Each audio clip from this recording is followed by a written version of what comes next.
آپ جانتے ہیں کہ روزمرہ کی سب سے عام جگہ پر بھی شیاطین اور جنات آپ کی طاق میں رہتے ہیں؟ جہاں آپ نے ایک چھوٹی سی غلطی کی اور وہ آپ کو فزیکلی یا روحانی نقصان پہنچا سکتے ہیں۔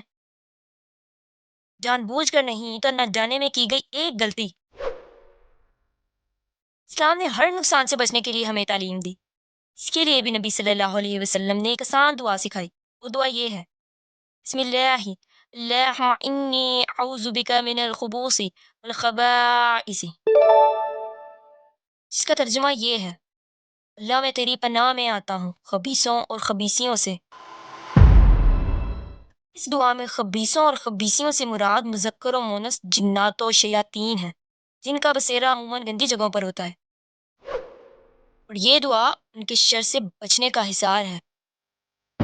ادب کا تقاضا یہ ہے کہ یہ دعا بیت الخلاء میں داخل ہونے سے پہلے پڑھ لیں، اس لیے کہ اللہ کا نام نجاست والی جگہوں پہ نہیں لیا جا سکتا، اور یہی نبی صلی اللہ علیہ وسلم کا طریقہ تھا۔